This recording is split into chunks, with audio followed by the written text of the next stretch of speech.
How's it going, everybody? Welcome back into debate night. Got a 3-contestant episode tonight. Had a late no-show, so it's going to be a sprint, and it should be a good one because we've got Dustin here to take on our usual sit-ins. So yeah, we're going to talk a little bit about the Kansas City Wide Open. We got some fan submissions and some other creative topics, so it should be a great show as we get closer to our first major of the year. Brody Smith, man of the people, how's it going?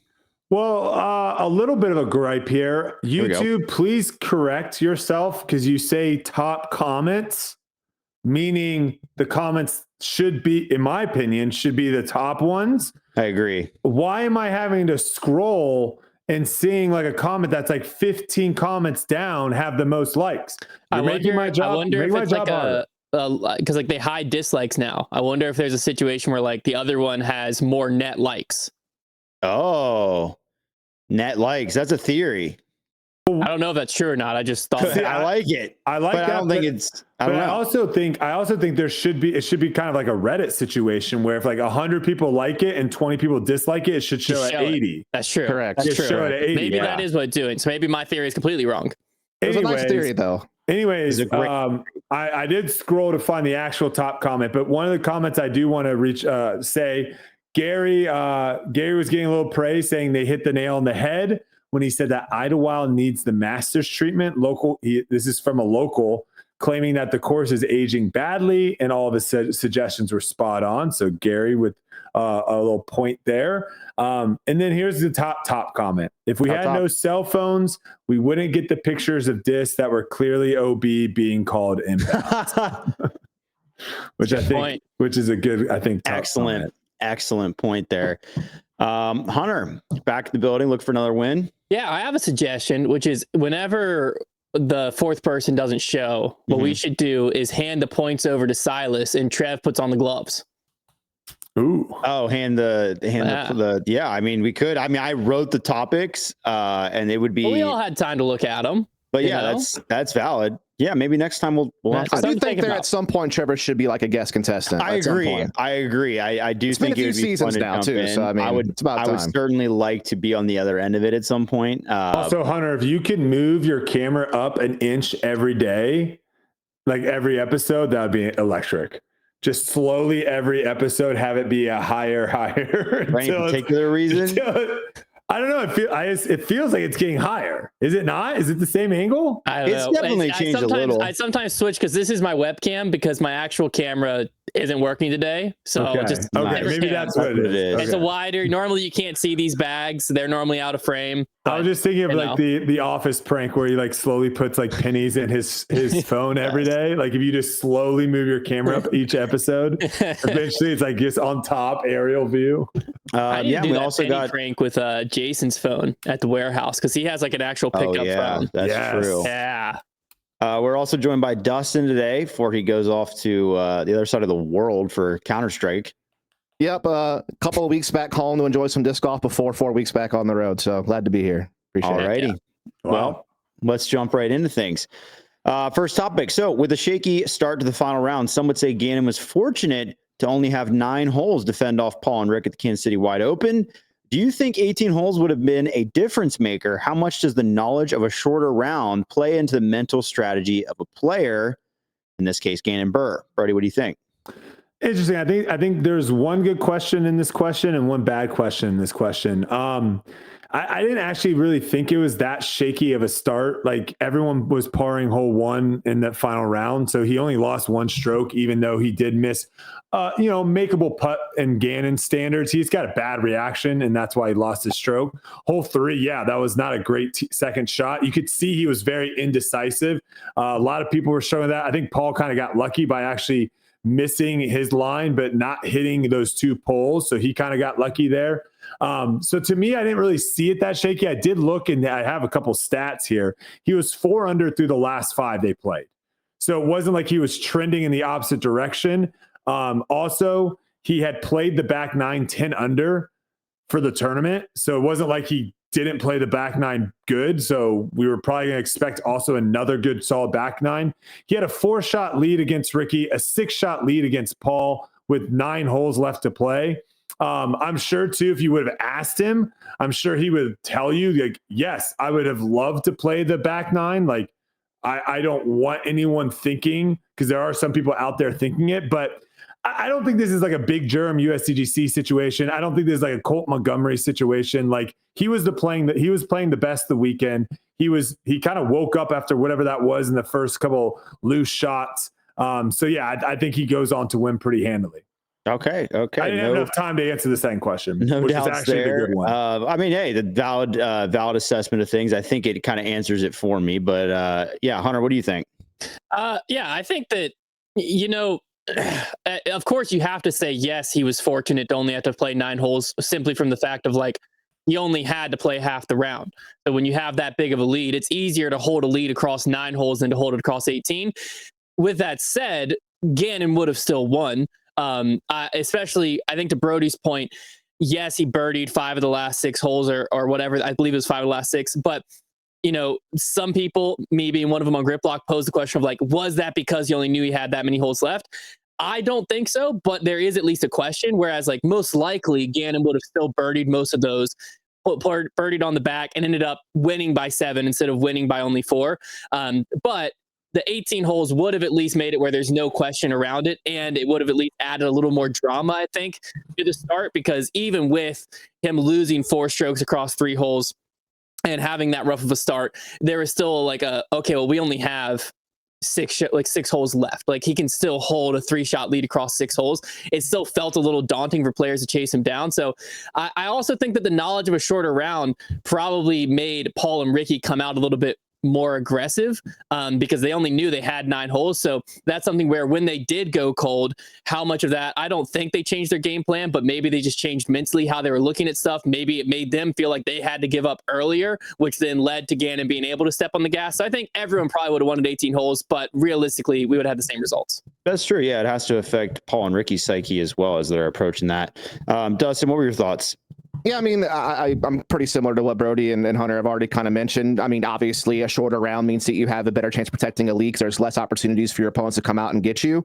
I do think it's unfortunate, though, because we're having to have this discussion now about it, and I'm sure people are going to question, maybe not the legitimacy of the win, but they are going to say, it was a little bit of a shorter final round. So there's going to be some question marks out there that wouldn't have been there if this was a full tournament, and that's actually unfortunate for Gannon, in my opinion. As far as whether or not the 18 holes would have made a difference, I mean, no, the dude shot a course record 14 under par, had a 6-stroke lead of the first round. Then he tied the hot round of the day, round 2 as well. So 2 rounds in a row where he shot the best score, had a 7-stroke lead going into the 3rd round. And during the final round, he had kind of a slow start with that double bogey on hole 3, but as Brody already mentioned, he went 4 down through 5, which was the best stretch of anyone that day on those holes. So therefore, he was playing the best golf on that stretch as well. So that's another round where he's playing some of the best golf, despite a couple of little wonky misses at the very beginning. He still won by 4 strokes, and with 9 holes to play, I still like getting with a 4-stroke lead if they play 9 more holes, considering how we played throughout the entirety of the tournament. So that's kind of where I'm at with all that. As far as the whole strategy of a shorter round. Obviously, less time for opponents to catch you means you could play a bit safer. Obviously, those chasing, you have to play a bit more aggressive. With that said, though, how much do you want to deviate from your normal game plan when you're having to be put in a situation that you weren't prepared for? Like, you're prepared for 18 holes. If all of a sudden things change last second, have you really played those safer shots to make sure that's exactly what you want to do and those positions you want to be in? I don't know. Most people just kind of want to play their own game. You know what I mean? Yeah. I think this topic becomes so much easier because it was Gannon and he was playing the kind of golf he was. Because I think if it were just about anybody else, people would be raising a little more questions. Ooh, there's a track record there, for certain players. But yeah, Gannon, pretty tough to disagree with. Brody, if he went by 1 stroke and was playing worse, then yeah, of course there's going to be questions. Sure, yeah. I've been watching a lot of interrogation videos lately. He's on for finance. He's into interrogation. I'm still watching finance. Still watching finance. But I think if you would have, Hammer's basically interrogation. I think it was hole 4 or hole 5. I can't remember exactly what it was, but Paul lays up a putt. That was actually a putt. Because obviously Paul was running putts all day, but he was running all the putts that were pretty safe to where if you miss, it's whatever. This was, I think, the par 5. I think it was either 4 or 5, where it's an elevated basket. Yep. And he kind of didn't run it. And I think if you would hook up the lie detector test to both Paul and Ricky, I think at the beginning of the round, I think when they were showing emotion, because we saw a lot of emotion from Ricky when he got that 2-shot swing on the third hole, I think they would have told you, like, I thought maybe there was a little bit of a chance of me winning, but ultimately I think they would tell you around hole 3 or hole 4, probably mostly around hole 4, they were just playing against each other. And so like that like fist pumping, Paul laying up, all that was all to try to play for second at that point, because playing for second was basically playing for first. Like Gannon had already won. Right. It was basically between them two. So that's why I just don't think the back nine actually mattered. I think they knew it was pretty much over as well. Yeah, when Gannon gets control of a tournament, I mean, you could have called that tournament from the end of the first round. When he gets control like that in the lead, he's one of the toughest players to catch, because once he's got a track figured out and he's locked in, it's just very tough to catch him. It doesn't matter if there's 3 rounds, 4s, or 5. Before we leave this topic of Kansas City wide open, this has to be like the future now, right? Like you can't ever take this event off tour now.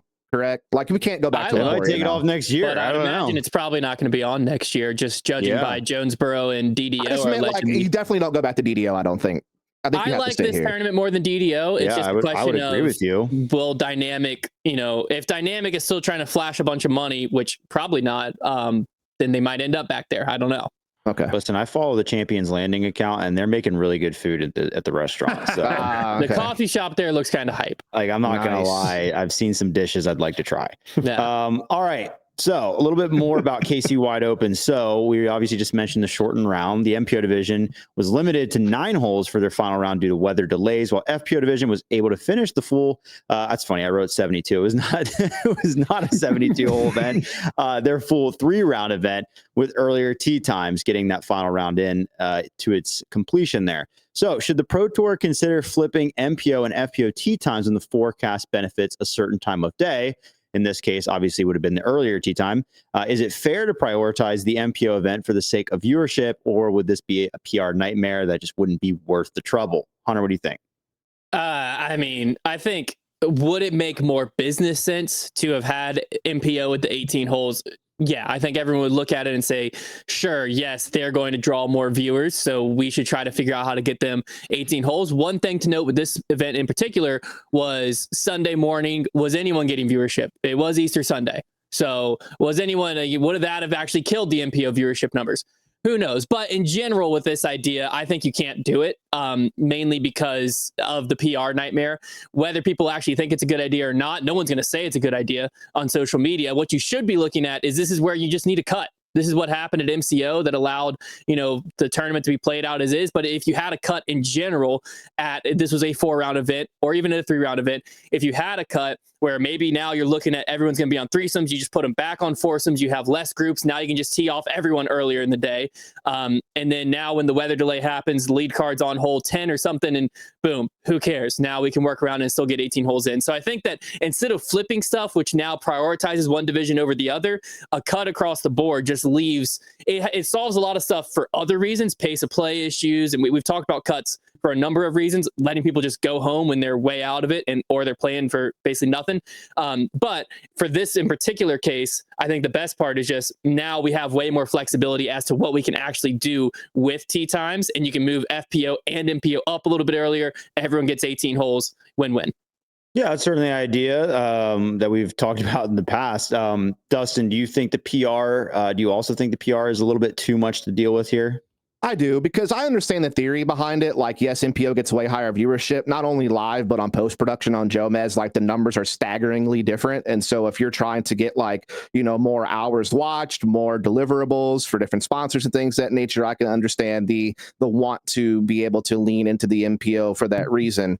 Also, they're just generally more popular the community, so people are going to want to see more than MPO golf. But it is a PR nightmare. They've already dealt with many PR nightmares right now in the FPO division. They're still pending litigation, I think, in some situations as well, or maybe future lawsuits on the horizon. So it's like, do you really want to add to that?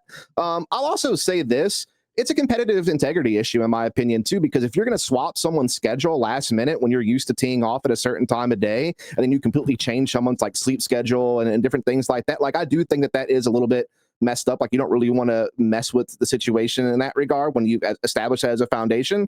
And then I'll kind of leave it at that. I think Hunter's right. Like you could have people tee off hole in 10 at the same time or different things to try to get more players in the course to get a full round, but it is what it is. What I do want to say is this though, I'm sick of everybody out there who just like keeps thinking that lightning's not an issue.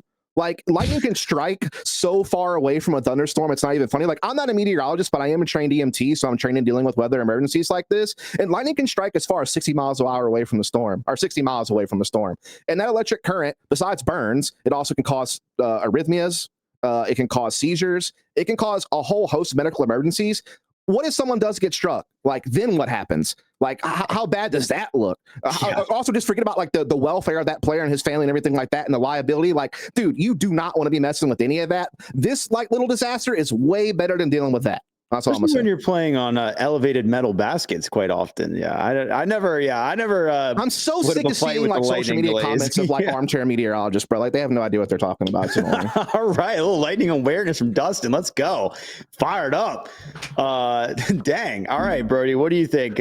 You also agree with the PR situation? Well, I agree with Dustin and the lightning thing because unfortunately with disc golf, I think a lot of the stuff has to change or changes when things get kind of out of control. And, with where it is right now, like, yeah, if someone gets struck by lightning because they didn't call it, what is that going to mean for the future of disc golf tournaments? Right. I mean, they're going to take crazy precautions. So hopefully we never get to that point.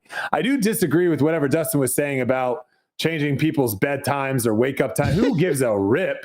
Everyone that signs in a tournament should know that whatever they have to do to get the rounds in is what they signed up for. And yeah, sometimes you get the short end of the stick. It is what it is. But to go a little bit more onto Hunter's point, because I don't think obviously PR nightmare. Yes. Saying that the FPO should have its own division and not even its own tour. Yes. PR nightmare. But again, this is what I'm saying. I think more of these things need to happen. So the stuff that I've been preaching for the last, 3 years or something finally actually happens. You have a cut at every event. No one cares about people shooting 20 over par.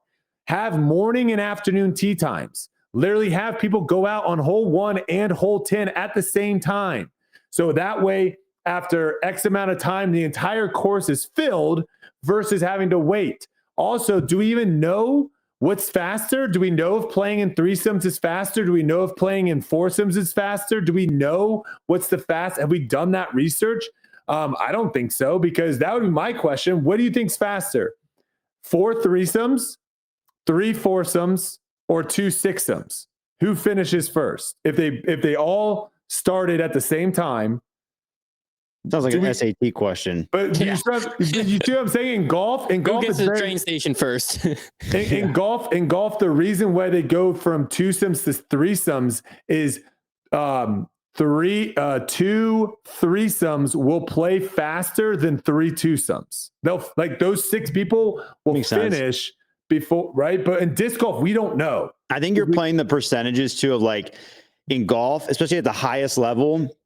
They're all hitting somewhere near the fairway, and then they're all hitting somewhere near the green, and then probably on the green. That's what I don't know. I think 2 sixsomes might be fastest. Be scattered all across the universe. That's what I'm saying is maybe 2 sixsomes is the fastest. And so when you see we're going the wrong direction. We're going to get more people on Jomez. Maybe those 12 people, because 2 sixsomes, you get 12 people done versus imagine 4 groups of 3. I don't know. Imagine Chase Card and FPO and Kristen's in the field, and the person who's on the back of Chase Card is 30 strokes behind. Having played in tournaments where there's 80 people and you're in fivesomes, I can say pretty confidently less people you play faster. Yeah, but you're threesome in a tournament. But no, Hunter, my point is not, do you play faster? Obviously, if we went out a twosome, twosome would play faster. I'm saying, how many people to get through the course?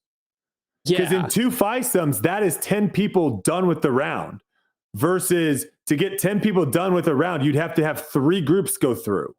Yeah, we've never done it. You're right. We're right. We've never done it. It feels wrong. You see my point, though? I do see your point. Yeah. No, it's definitely something that there should be this type of testing because honestly, if the Pro Tour can make an argument to get more people onto lead cards, Trevor's right. Like how we film disc golf right now, our cameras would cover so many more people. If it was like, no, we're actually gonna get the same amount of players through the course in the same amount of time, and they're all on sixums, it would be great for coverage. But man, it sounds like a nightmare.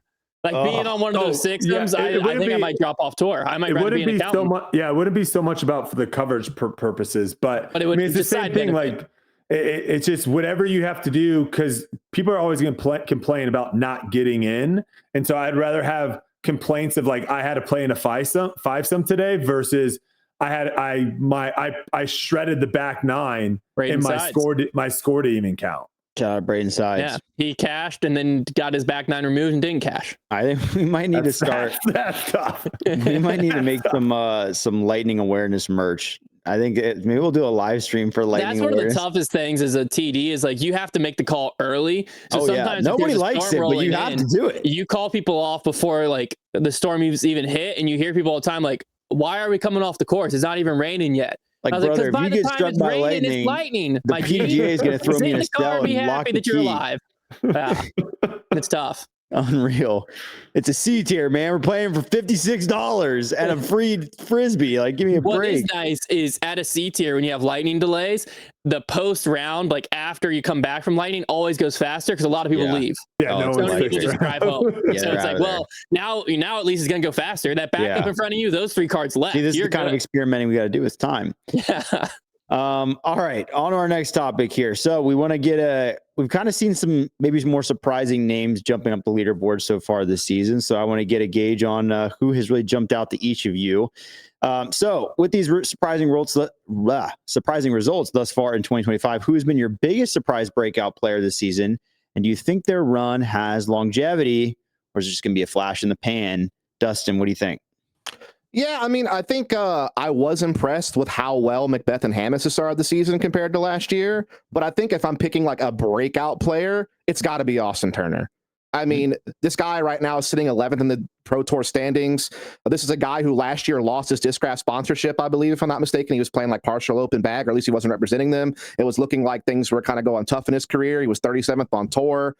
He started the season 52nd, 23rd, 24th, 67th, 86th. Like the placements were not good at all. He had a couple of good finishes in the season, but it was a really rough start. So to see him go from that to going top 10 at Supreme Flight, Waco and Austin were a bit off, but he came second at MCO and top 20 at Kansas City Wide Open. This is a really big step up. Obviously, we know that lefties have a tough time out there, so to see him playing this well, I think is really good. And then for the FPO side, I think no question it's got to be Caden Spurge.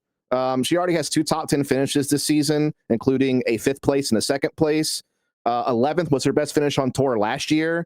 And she had 7 total finishes in the top 20 last year. This year, she's already at 4, and we're only a few events into the season, and they're, mostly top 10s and better than that. So I think that for me, those are clearly the 2 players for each division that are really breaking out right now. But I do want to give a shout out to Rebecca Koss for continuing her breakout season from last year. Like, she's still playing pretty well.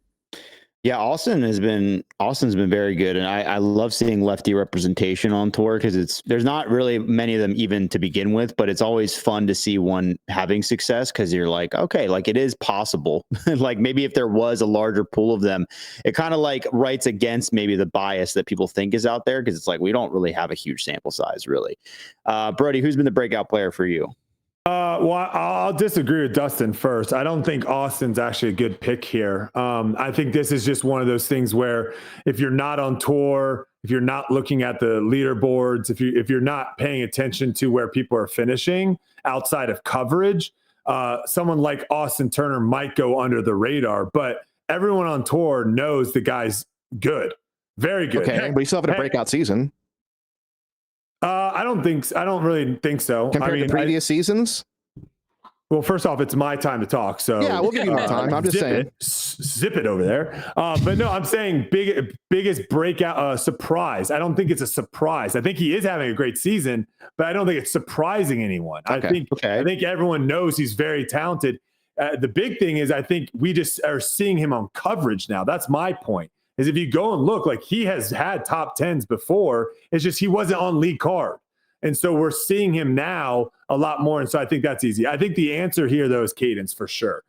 She actually has 4 top 10s in her 5 events this year, which is crazy because she never hit a top 10 at all last year, which was like the first year she actually toured. She's extremely young. I had no idea that she was a senior in high school. No idea.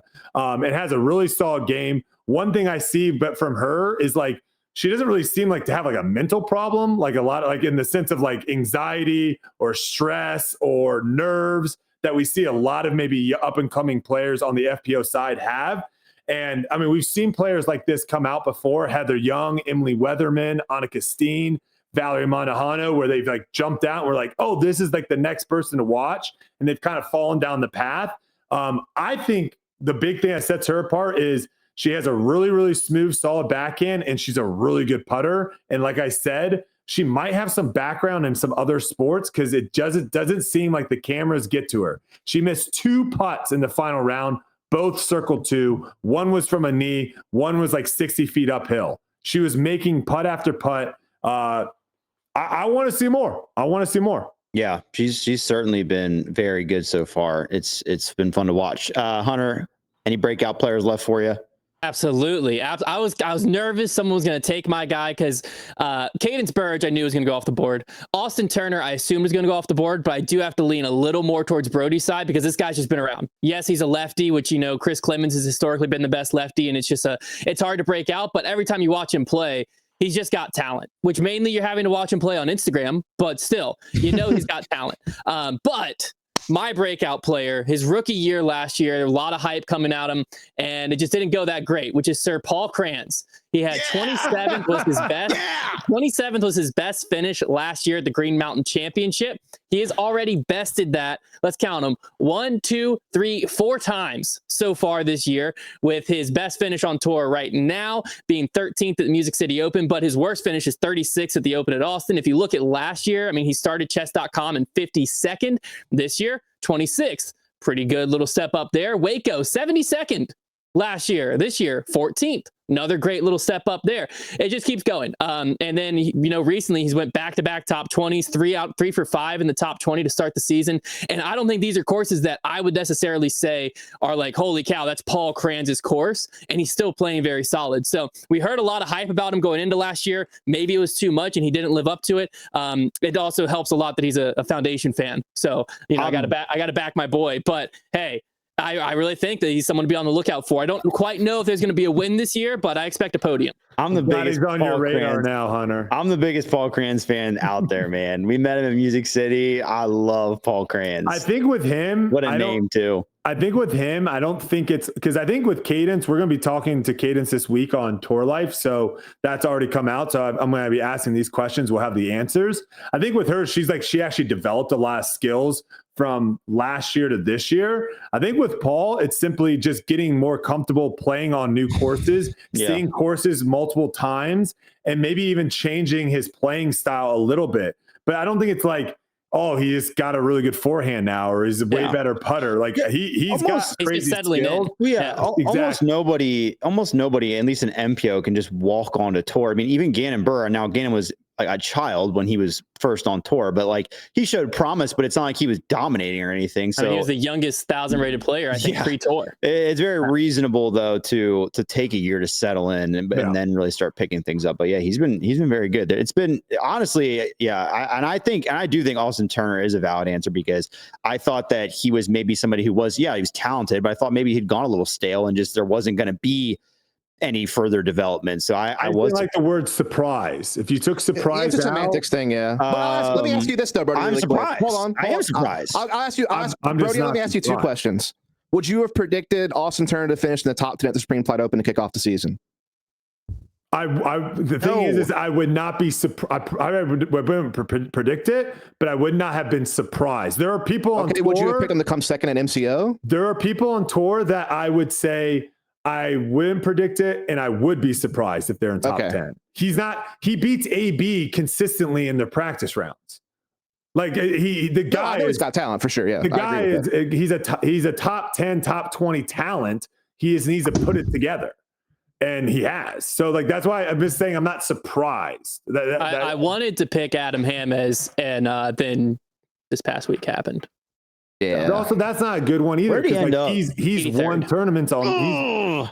Maybe He was so DNF'd. close to just ruining the narrative. One Maybe he tournament's DNF'd. fine. Maybe One he tournament, he got Actually, sick. let me see. I can see if he DNF'd. It was a for, virus. for him to be like a surprise, for like Adam to be a surprise breakout player this season, like he would have to like I think the win surprise multiple times, like 3 times or He's something. just I don't- surprised me at how good he's been playing. Yeah, he's just never had a stretch this good at the beginning of the season. He's not Like, surprised had this breakout for many me. He's events. surprised consistency for me. Yeah, I'm that's- surprised at his Yeah, he's consistency. normally a little more of a Exactly. roller coaster. But Exactly. he's not in the same boat as Austin Turner, in my opinion. I don't think there's a real good answer on the MPO side. Paul Krantz. Paul Kranz. Paul Krantz was a good answer. I'll give him that.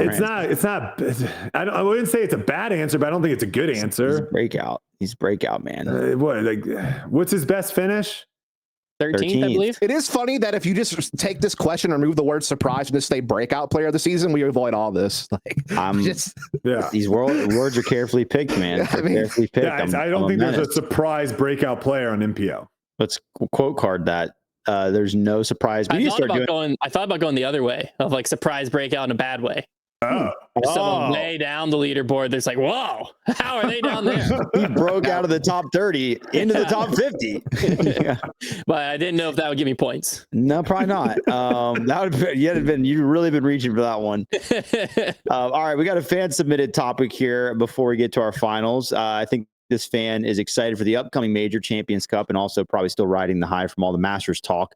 It's last time around, and they want to know, what is the best major winner storyline for this year? There's a lot that have kind of set themselves up. So he said Paul wins Champions Cup and gets the career Grand Slam. Gannon wins Worlds and is one major away from the career Grand Slam. AB wins European Open and gets his choke off the shoulders. Calvin wins USDGC and breaks the no majors narrative, or something else entirely. So kind of propose some of the narratives that he's thought of on his own. There's certainly so many that are teed up, and it doesn't just have to be MPO.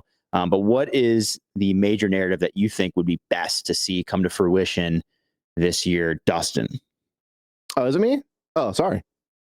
Did I skip? Wait, I skipped around. Sorry. I went first last time. So, Sorry. Used to having 4 people. That's how the script was written. Yeah. Brody. Oh, okay. Yeah, this is a great question. Great fan question. I'll tell you when it's good. I'll tell you when it's bad. This is a good one.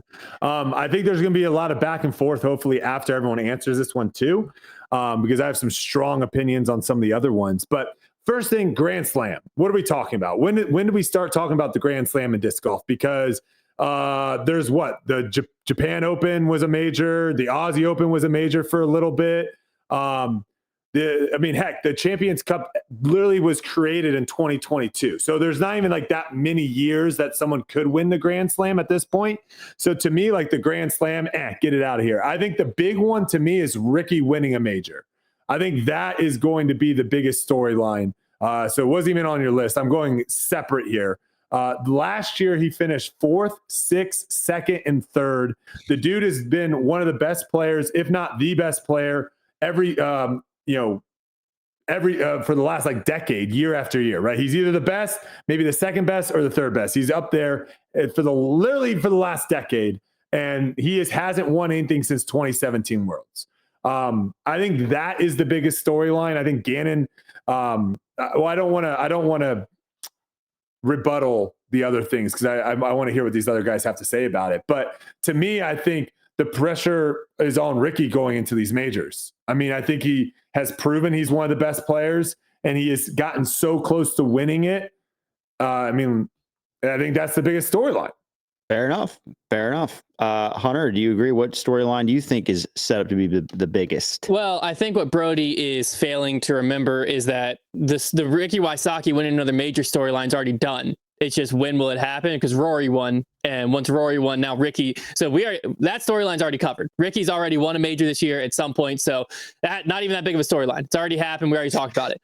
I am going to, however, go with one that's not on here because I agree with Brody on the career Grand Slam. The majors have to I don't even know if Champions Cup will exist 10 years from now. So then the career Grand Slam will be Paul got a Grand Slam in 1 year, and he doesn't have a career Grand Slam because the majors changed so much. So let's just ignore that temporarily. But a storyline that's not on here is Paul McBeth is still 1 win away from tying the all-time major record. So I think the biggest storyline this year is a Paul McBeth World Championship win for multiple reasons. One, breaking or tying the Ken Climo all-time major record.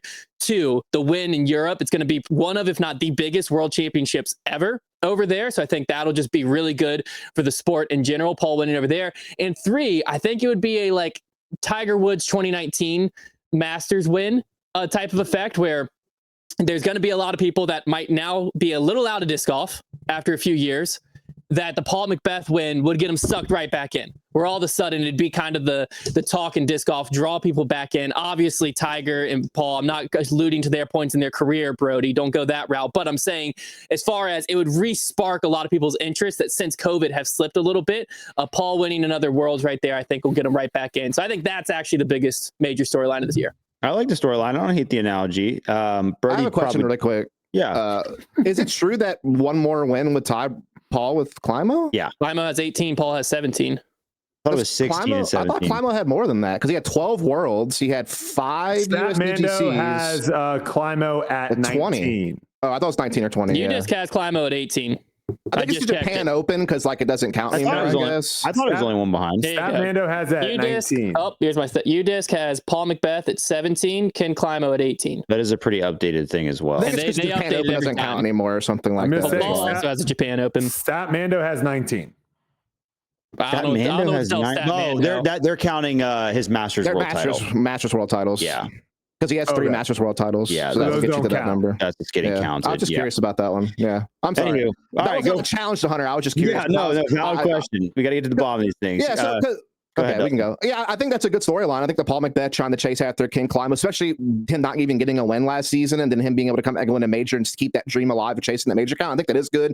Gannon continue to be dominant in an era where competition's so high. That would be really cool. Calvin getting his first would be really cool. But you know what would be really cool? What if I told you a story about a professional disc golf player who started his career in 2020. And in 2020, his career was cut short due to a threat of Lyme disease. And then in 2021, he returned to the tour. And while I didn't really have that many big finishes, he had a couple of pretty solid ones, was cashing consistently, looked pretty strong. 2022 had his moments as well. But then we kind of know this year hasn't really been playing on the Disc Golf Pro Tour, right? But still very active in the community, does a ton on the media side, very big personality. Lots of haters out there that hate on his performance on the course whenever he was playing, all these different things that he's been through. And then out of nowhere, you're a one-time major winner this season that you never saw coming.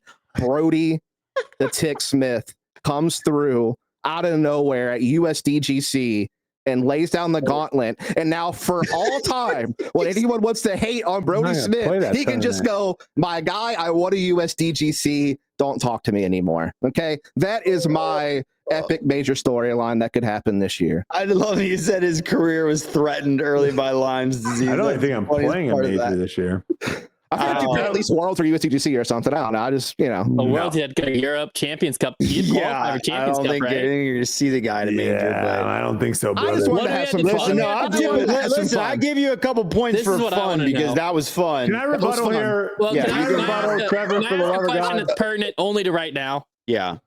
What do we have to do content-wise to try to get you to Monday qualify USDGC, Brody? Oh, if we want to film it, we can do that. Your hope's alive, Dustin. I wonder Monday if they would let us. It all starts here. It all started here. If maybe they would let Hunter, you and I. Maybe they would let the three of us try Monday qualify. Yeah, they let us all three try to do it. Then That'd be electric. I don't give a rip. I also just hand counted. I'll reach out to heck yeah. I just hand counted Ken Climo's 18 MPO major titles. So he says one that's not. I don't know what Statmando's counting. There's also no Japan, so I don't know what. Well, it's 12 Worlds and 5 USCGCs. That's 17. Then he won the European Open. 18. But there's Japan Opens that he might have one Japan. Yeah, he didn't have a Japan. Go to Hunter. Go to Statmando and look. I'm looking at his wins. He doesn't have a Japan Open at all. Go to Statmando though, and look at. Maybe it was were they like not official? Do you want me to go? Japan. I was looking at Wikipedia. I'm sorry. I just. Oh man. Just asking. Oh no. Disaster. Not Wiki. Wikipedia. Why can't I Command F? What is going on? Wikipedia. Somebody ask Gemini. Someone asked Gemini. Here, I'm gonna pull it off of Statmando real quick because they're 8 tiers. They were 8 tiers. There's a Japan 94, 95, 93. Yeah. All 8 tiers. Okay. There you go. Some sick merch. See, that's the problem with these majors. When a Japan Open is a major, not a major is a major. Yeah, they have. He has 21.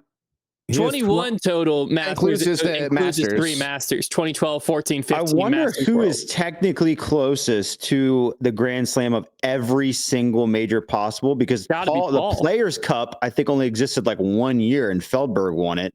I think didn't Ricky win one of those? Maybe it was a couple years, but that's what I'm saying. Like Paul doesn't have that one, I don't think.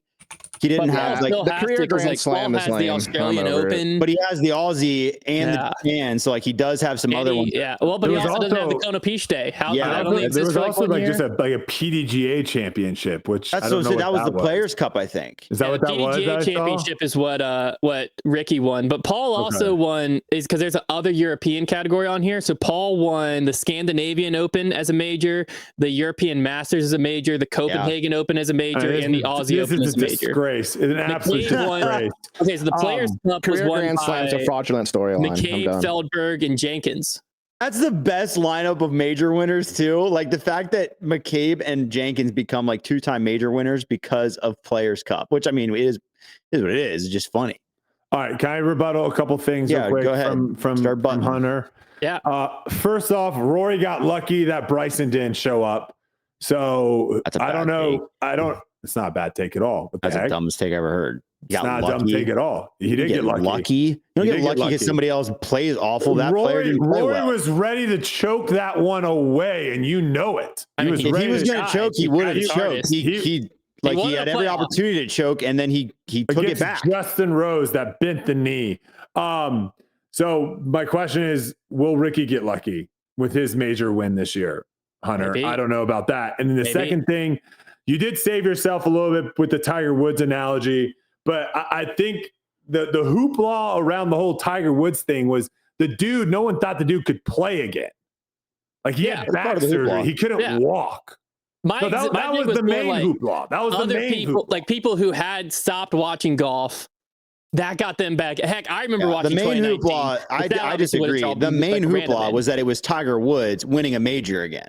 That was the main hoopla. Yeah, it was After awesome. the fact of we thought we never see it. Right, we but never I think see it that again. was more. It was more of the amount of time since he won again, and less about the fact that the injury is what caused that. Like I was more using it as a point of I think it might it would not have- reignite fans. My point is, it would not have been a big as a deal if Tiger just got in a slump and wasn't winning. Absolutely. And didn't have the crazy divorce, the crazy car accident, the surgery, not being able to walk. If he didn't have all that stuff, it wouldn't have been a biggest story. And that's my only point with Paul or Ricky winning or any of these guys winning, is it's not going to have that same effect, because it's not like a crazy thing happened to where everyone thought this guy's never going to play again. Also with Paul, he did just win in 2021. Yeah, so it wasn't that long ago. It's not that, but it would be. But it would have a lot of pop in Europe for sure. Yeah, it would, of course. It would definitely. Have a lot he's of one of the biggest. He's one of the biggest. Has one of the biggest fan bases. Yeah, it'd have a lot of pop. All right, tiebreaker. Brody, Dustin. I just want Brody to play the finals. No, Can you're we gonna have to do the tiebreaker. No. Then throw. All right. Throw the I'll throw tiebreaker. him. I'm gonna throw it. I'm gonna try to make it so you can't throw it. I'm gonna make it like now challenge accepted. Do one of those Stephen Shea questions. What? You do the same thing every time. You know how I do this. Where did Alden Harris? Where did Jacob Cupcake Cordes finish at Kansas City Wide Open? Good luck throwing that. Do you go high or low to throw that? He won that thing. Ooh, I saw he went him. high. I'll take second. That's fair. All right. I would have actually guessed. All right, real guess. he came real in third. guess. Okay. Did he really? Just kidding. I would have guessed like What? 54th. My real guess is like 45th. I would say 51st. 54th. 51st. Okay. Oh, Oh, that'd have been tight. Right in the middle. I literally last week, I think it was last week, one of the weeks where it was like I found myself in a tiebreaker. I quickly pulled up last week and looked at for Alden Harris. I was like, I know what Trev's gonna do. And I found Alden Harris's name. I was like, okay, I know where he finished. And then you didn't ask it. Oh, that's so funny. Wait, what did I do? I don't remember what you did for your tiebreaker. I forget what it was, but it wasn't. You asked like where Alden Harris finished like 2 or 3 times this season. I was like, I gotta know where Alden Harris. Oh, you just thought it was going to be Alden again. Yeah, I was just trying to get ahead of it. I looked at it, clicked player. off it, and then you asked something else. I was like, oh, That's very funny. I had Alden. All right, final topic here, Hunter Brody. We got 3 hypothetical major related scenarios. Did Did you come up with this question? Because this is another good question. Yes, I did. Wow. Yes. Good question. Come on. I came up with this question on the way home from work. Rank these 3 hypothetical major related scenarios from least to most surprising and explain why. Number 1, Eagle McMahon never wins another major. He's done for. Gannon Buhr sets the all-time major victory record, and Isaac Robinson wins the career Grand Slam. Only got a couple more to get. All right, Hunter, would you like to go first or second? I'd like to go first. All right, go for it. So yeah, I think the least surprising here, in my opinion, would be Isaac Robinson winning the career Grand Slam, mainly because I think that the one that would be the hardest is Worlds, and he's already done that twice. USDGC, I think, really fits his game style, so I think that's almost inevitable. And then the European Open, I kind of like him at whatever those courses end up being, but I think that I could easily see that happening. And when he gets hot, no one's touching him, even Gannon Buhr. So I think that it just is a matter of when Isaac gets hot at the right time, that'll probably happen. And he doesn't really show that his game's trending in any certain direction. The second, I think Eagle McMahon never winning another major definitely could happen. So I think that it would somewhat surprise me just because he is still young. He does still have arm talent. And I mean, he's comfortable on courses. So when you get him at like European Open, he won when he was broken. Like literally, the dude still needed surgery, went out there and beat Paul in one of the greatest major showdowns we've ever seen. So now that he's healed and has a forehand, I'm supposed to believe he'll never win that again. I don't think so. And that's just one major, much less any of the other ones. So I definitely think that. And I think the most surprising would be Gannon Buhr setting the all-time major victory record, mainly because he needs to set it. He needs 16 major wins in the rest of his career, and majors are only going to get harder to win. So yes, Gannon Buhr is still young, but it's not like he's going to be able to go on a run like Ken Climo did, or even, to be honest with you, a run like Paul McBeth did, where he's going to be dominant for sure, but domination at the level for as long as it would take to get those 16 more wins. I think that would be the most surprising by a considerable bit, just because I think every year it's going to get harder and harder and harder to win multiple majors, and he's going to need a lot of years winning multiple majors while he's in his prime. So realistically, I think he has maybe a decade to get like 13 of those, and that's 1.3 majors a year. That's going to be tough to do across a decade. Yeah, it really depends on what those prime years are like. It's going to be an interesting record to track if they keep the majors to 4 a year. Brody, are you aligned with that, or any differences? We had one. Well, I guess it'd be 2 differences in 2 spots. We were in line in one. So I was trying to figure out a good, clever way of doing this. I'll first say, I guess I could see all 3 of these happening. I mean, I think that's the first thing is I could see Gannon setting the all-time record. I could see Isaac winning at USDGC where he's finished 5th, 3rd, and 6th. I could see him winning the European Open where he's finished 4th and 12th. And I could see Eagle never winning another major. If you kind of remember, like that was a little bit of like an anomaly of where those 2 guys, for some whatever reason, I don't know what was going on, but they were like playing their own tournament, and like no one else was playing the same course. And I don't know if that was, just a weird magical thing that happened and will ever happen. Will lightning strike twice? I don't know. He seems to be a completely different player after his surgery. Now we haven't really seen him in contention as where he used to be, kind of always, kind of lurking around or challenging or winning. So I could totally see him never winning another major again. I could also see, do we think Eagle's going to be playing disc golf in 5 years? I mean, that's a legitimate question too. Like out of those 2 guys, I think Gannon and Isaac are playing until they're 35, 40. I could see Eagle just, being like, I want to do something different. Right? Like to me, I don't even know if he's going to have a crazy long career like the other guys. But I'm with Hunter that I do think just the sheer number of Gannon winning, that's where I switch. I think Eagle was number 1, Isaac was number 2, and then I think Gannon would be the most surprising. Just simply the number. There's going to be more better players coming. It's going to be harder and harder to win, but the dude has won 25% of the majors he's played in. He has won 2 of the last 3 majors he's played in. Yeah. I think it was Gannon. It could happen. Listen, I'm going to hit him now. I'm in a certain mood with records right now because Ovechkin just broke a record that like should have never been broken in hockey. So my thing with the Gannon total is points will never be broken, right? no. Is that the one that will never total be points broken? will never. If you took away all of Wayne Gretzky's goals, I believe it is, he would still have the all-time points lead. Yeah, that will never be broken. What does that even mean? Goals and assists are what gets you okay, points. okay. So if you took away all his goals, he'd still have the most points. Gotcha. Yeah. Which is just stupid. Do they even track that in basketball? That's a sick stat. It's kind of sick. I mean, I guess don't it'd know. be tough because of 2s and 3s. Oh yeah, not every assist is worth the same. Well, and in hockey, you get an assist if you were the second pass as well. If you pass it to one guy who passed to another, and then they score, it's a hockey assist. Anyways, the Gannon thing, I think, completely comes down to what his next 5 years look like. Because if he rattles off 2 a year average for the next 5 years, which isn't crazy to think about, do it then. And he'd be all over it. Yeah. Then he's already up there. So then it's like, okay, you just need to finish out your career strong at that point. And by finish out, I mean, he still will have most of his career. I mean, the guy's even turned 20 years old yet. So I think if he literally wins 10 by the time he turns 30, he might do it. Yeah, well, because the thing is, I think the biggest question mark with Gannon, more than anything, is like Brody said, what players will enter the field in the next 15 years? But in the next 5, you can pretty handily say he can have control of his game stage. I think a big question around Gannon is what happens to the purse sizes over the next 5 to 10 years. Because if they stagnate, you might actually see the field get weaker 5 years from now than it is today. So there could be a situation where he enters basically the Paul Macbeth 2015 era, where it's like if Gannon beats Joey Buckets, he wins.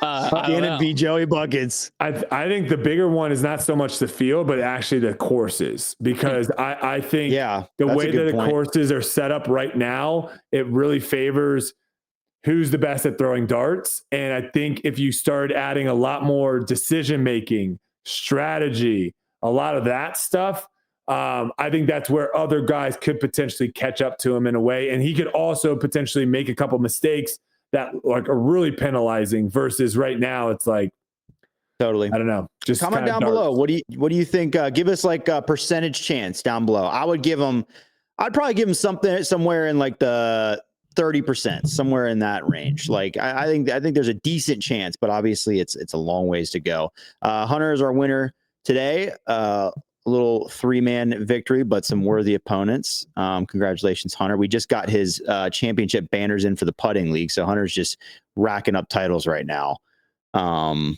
Yeah. Anything to say?